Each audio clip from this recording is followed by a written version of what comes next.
Alright, here we are at day 7. Off to a little bit of a late start today. We're having our first snowfall here in Northern Virginia, so it's a beautiful snowy day, reminiscent of the mountains of the Himalayas, where we meditated in caves in our Tibetan past lives. Well, maybe you did. And so, day 7, so we are 1/4 of the way into our 30-day meditation challenge. And I'm wondering how it's going for you. You know, leave me your questions. Pop in on the comments and drop a question. Give me an update. Let me know how it's going. And I'm here to serve you, my friends. Because part of the path to self-discovery is the realization that there is no self. But wait a minute, Rob, you just called it self-discovery. Well, allow me to digress. The self in which we are discovering is the true self with a capital S. This is also known as liberation, God realization, enlightenment. All of these words are merely English words that describe an event, an occurrence, to realize the truth, to discover reality. Now, what does that mean? So when we talk about self-discovery, it's not as if I'm discovering myself. You can do that in the privacy of your own home. I'm not going to judge you for that. What I'm describing here is a process of discovering our true nature.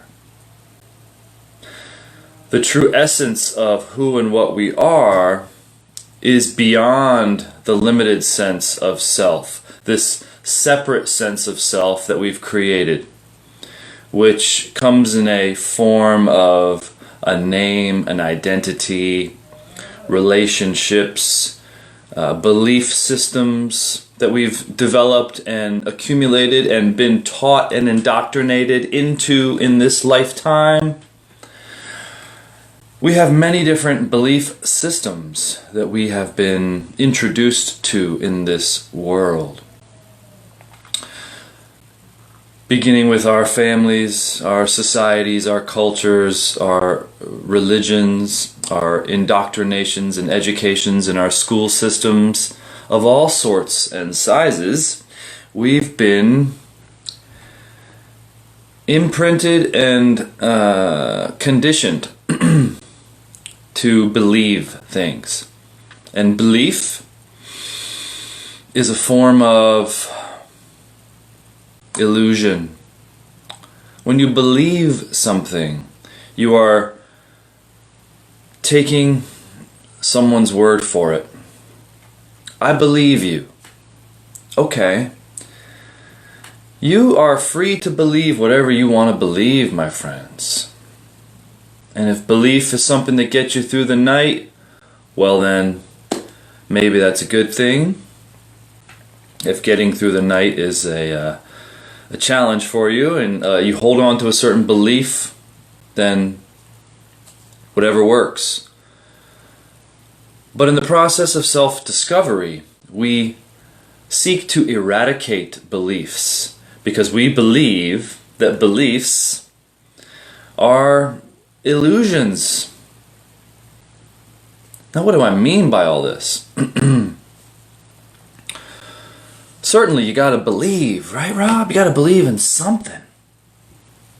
And to a certain extent, because we are working within a language, there's much paradox when describing the path of self-discovery, because we're trying to describe concepts that are undescribable, that are beyond the mind's conception. And so we do our best within whatever language framework we have to describe the process, to describe the experiences, to describe, dare I say it, the goal or the reason for the practice.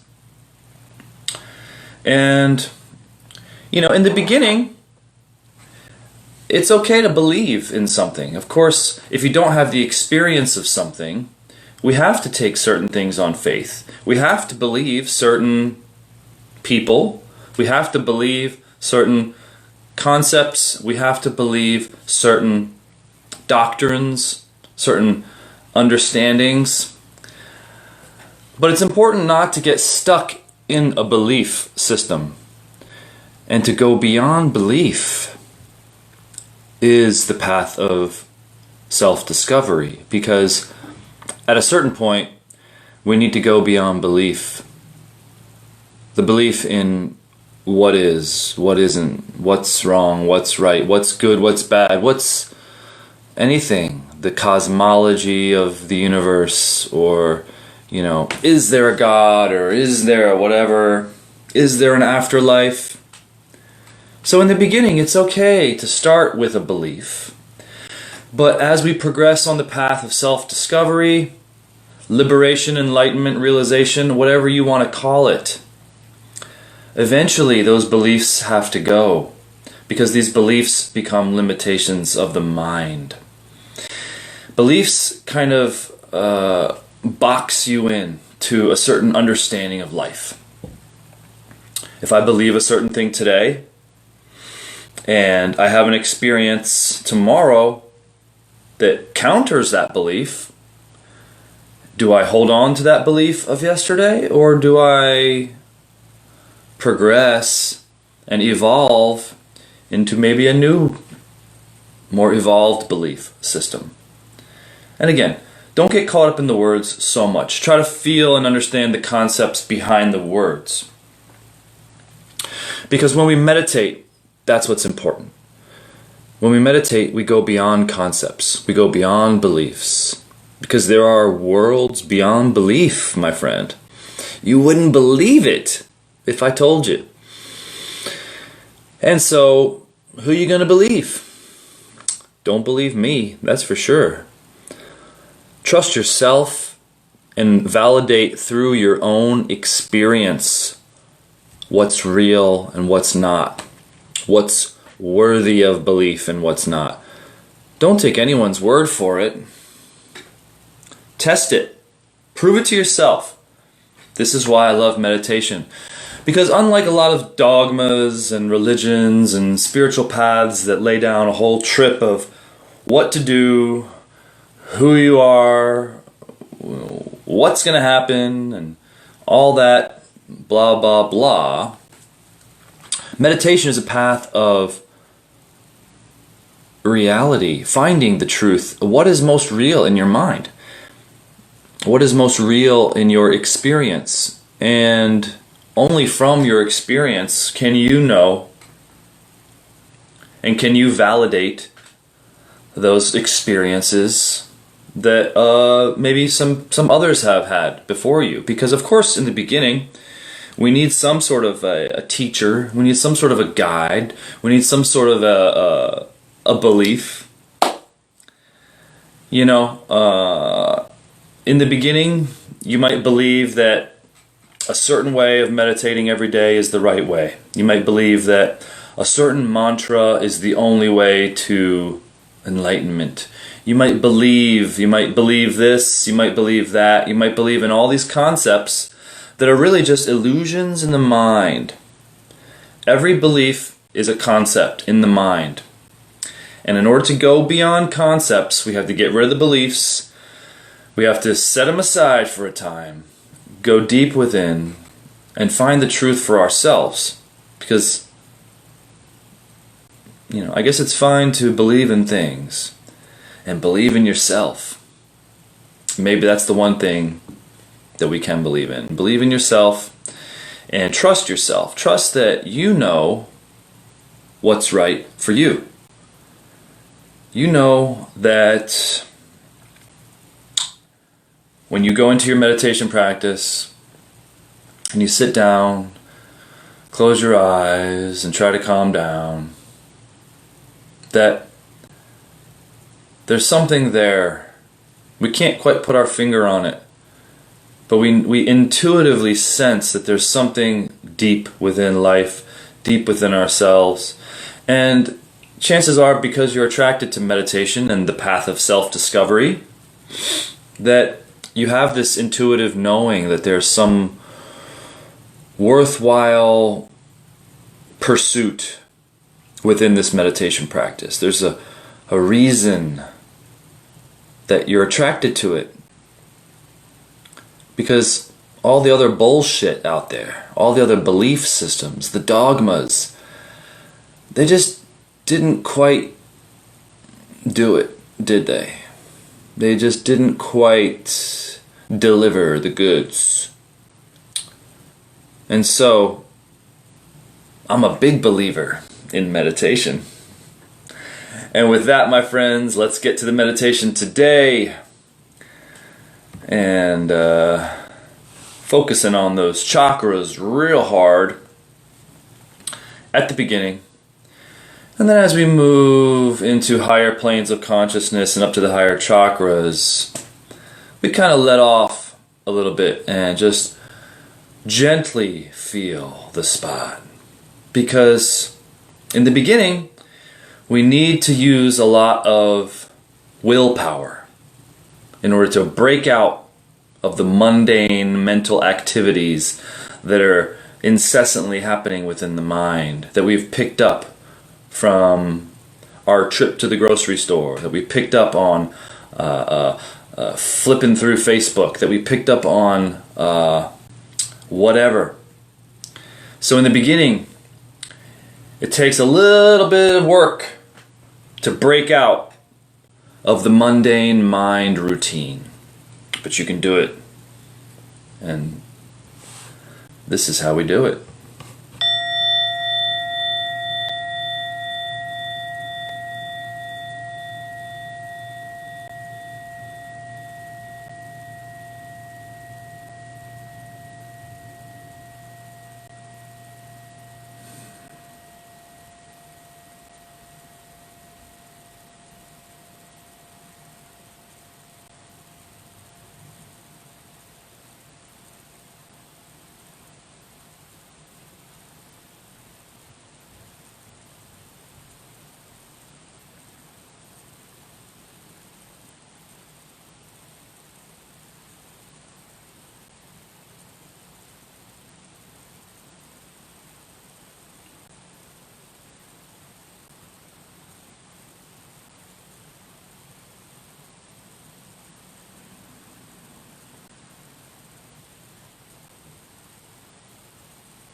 Alrighty then.